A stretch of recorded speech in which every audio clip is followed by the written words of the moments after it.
नमस्कार। राष्ट्रपोस्ट से मैं पवन केसवानी। बदले हुए हालात में देश में जिस तरह से युवाओं की राजनीति में रुचि बढ़ी है और ऐसे ही बदले हुए हालात में खासकर बीते 12 सालों में जब से मोदी सरकार आई है, राजनीति के नए नए रंग देखने को मिले हैं। गठबंधन की सरकार का दौर गया और जिस तरह से एक नहीं बल्कि दो बार लगातार मोदी के नेतृत्व में भाजपा को पूर्ण बहुमत मिला, लेकिन 2024 के झटके के बाद भाजपा की जब सिर्फ 240 सीटें आई, उसके बाद 2/3 बहुमत के जुगाड़ के लिए अभी तक भाजपा को संघर्ष करना पड़ रहा है। बदले हुए हालात में महाराष्ट्र से पहले एनसीपी को तोड़ा गया, उसके बाद टीएमसी में जो फूट पड़ी और जो 20 सांसद अलग हुए हैं, इसी तर्ज पर शिवसेना उद्धव गुट का भी एक और टुकड़ा हो गया। इसके भी 6 सांसद निकल कर आ गए। बावजूद इसके अभी तक लोकसभा में 2/3 बहुमत के लिए जो 362 का आंकड़ा जुटाना है, उससे कहीं पीछे अभी भी 40-42 सांसदों की जरूरत है। ऐसे में ये माना जा रहा है कि अब बारी डीएमके, सपा और कांग्रेस की भी हो सकती है। कांग्रेस के 99 सांसद हैं। जिस तरह से पार्टियों में फूट पड़ रही है, खासकर क्षेत्रीय दल बहुत परेशान है और ऐसे ही घबराहट के दौर में कांग्रेस के रणनीतिकार भी परेशान है, जिसका असर अलग अलग राज्यों में देखने को मिल रहा है। मौजूदा समय में यदि मैं बात सिर्फ छत्तीसगढ़ की करूं तो यहाँ कांग्रेस का सिर्फ 1 सांसद है और मध्य प्रदेश में तो 0 की संख्या है। ऐसे राज्यों में भी सांसदों की बजाय कांग्रेस का ध्यान अपने विधायकों पर भी है।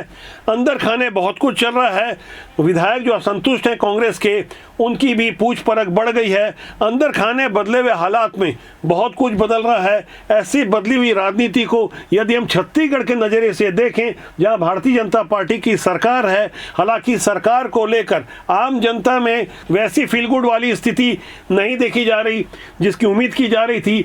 दरअसल भूपेश बघेल की सरकार की रुखसती ही इसलिए हुई थी क्योंकि तब घपले घोटालों के अलावा विकास के काम रुके हुए थे। उसके बाद आम जनता की ओर से 90 की विधानसभा वाली छत्तीसगढ़ में भाजपा को 54 सीटों की एक बम्पर जीत दी। इस अप्रत्याशी जीत के बावजूद जमीनी हालात छत्तीसगढ़ के भाजपा के नजरिए से कुछ अलग ही कारणों से चर्चा में है। हम इसे गहराई से समझने की कोशिश करेंगे कि जब पूरे देश में बदलाव का दौर चल रहा है, नए दौर की राजनीति देखने को मिल रही है, तो यहाँ छत्तीसगढ़ में क्या कुछ बदल रहा है और किस तरह से कांग्रेस के जहाँ 35 विधायक हैं, इन 35 विधायकों में अधिकांश में पशुपेश वाले हालात हैं, वो सशंकित हैं अपने भविष्य को लेकर। हालांकि भारतीय जनता पार्टी भी छत्तीसगढ़ में वैसा परफॉर्मेंस नहीं दे पा रही है जिसकी उम्मीद की जा रही थी।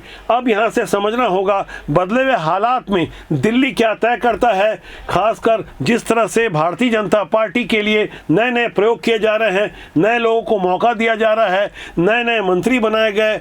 अब जो तैयारी चल रही है 2028 की, वहाँ एकदम से नए चेहरों की तैयारी चल रही है। ऐसा प्रत्याशित प्रयोग किया जा रहा है जिसकी उम्मीद नहीं की जा सकती।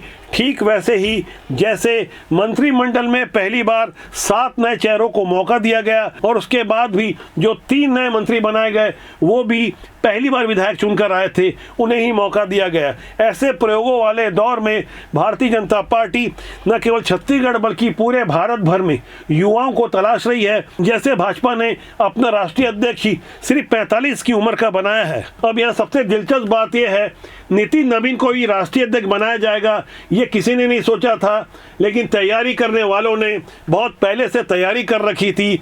तभी तो नितिन नवीन को लगातार भारतीय जनता पार्टी ने छत्तीसगढ़ में पहले सहप्रभारी बनाया और उसके बाद प्रभारी बनाकर लगातार उन्हें संगठन कार्य में लगाए रखा, जबकि वो पहले से बिहार के पीडब्ल्यूडी मंत्री थे।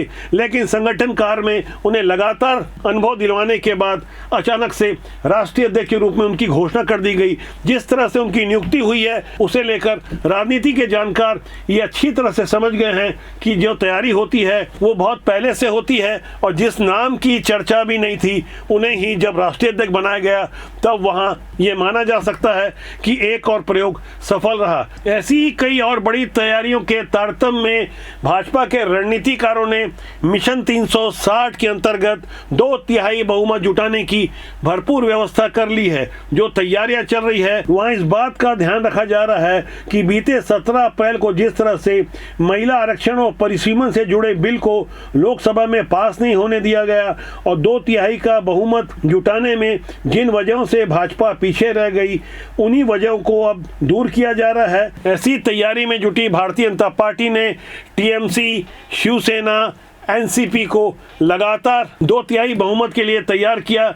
इसी तरह से जो शरद पवार वाला एनसीपी अभी है, जिनके पास 8 सांसद हैं, ऐसा माना जा रहा है कि सुप्रिया सुले के नेतृत्व में उनसे भी 7 सांसद जुगाड़ कर लिए जाएंगे। अब इसके बाद बारी होगी डीएमके और समाजवादी पार्टी की, और कांग्रेस भी इसे लेकर काफ़ी परेशान है। हालांकि कांग्रेस के लिए एक अलग रणनीति है और भारतीय जनता पार्टी फिलहाल हर हाल में जो 360 या 62 का आंकड़ा जुटाना है, दरअसल वो आंकड़ा 543 के कुल लोकसभा सांसदों को ध्यान में रखते हुए तैयारियों का हिस्सा है। लेकिन ऐसा होता नहीं है कि संसद में सभी के सभी सांसद एक साथ उपस्थित रहे। उदाहरण के तौर पर यदि लोकसभा में 528 सांसद उपस्थित रहे, तब 2/3 बहुमत के लिए 362 नहीं बल्कि 352 सांसदों की जरूरत पड़ेगी। ऐसे हालातों को ध्यान में रखते हुए जो आगे रणनीति तय की जा रही है, वो भी कम दिलचस्प नहीं है। यदि आंकड़ों की बात की जाए तो 2024 के लोकसभा चुनाव के बाद भाजपा और उनके सहयोगी दल यानी एनडीए के पास कुल 293 सांसद हैं,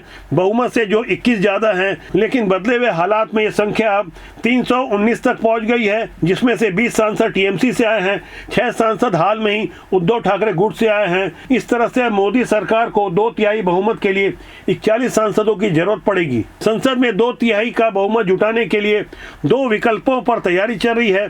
पहला विकल्प 41 सांसद जुटाने का है, जिसमें कोशिश यह की जा रही है 41 सांसद यदि अपने दलों से टूट जाते हैं तो उनके विलय या समर्थन के जरिए एनडीए में या तो शामिल हो जाएं या अलग से गुट बनाकर सरकार को समर्थन करें। विकल्प नंबर 2, विपक्ष के सांसदों को गैर हाजिर कैसे करवाया जाए।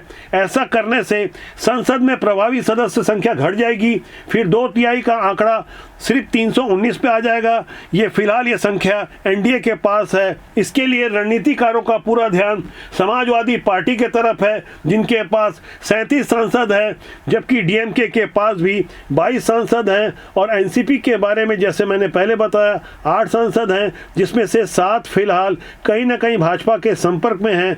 यानी यदि मैं इन तीनों की बात करूं, सपा, डीएमके और एनसीपी की, तो इनके पास 75 सांसद हैं। इन 75 सांसदों में से 61 को गैर हाजिर कराना होगा। 7 निर्दलीय व छोटी पार्टियों के 10 सांसदों पर भी निगाह है। इन सब के अलावा कांग्रेस के पास फिलहाल 99 नहीं जबकि 98 सांसद हैं। इन 98 में से भी ये समझने और समझाने की कोशिश की जा रही है कि गांधी परिवार के पीछे चलने से उनका भविष्य आगे कुछ ज़्यादा मजबूत नहीं रहने वाला है, इसलिए टूट करवाई जाए।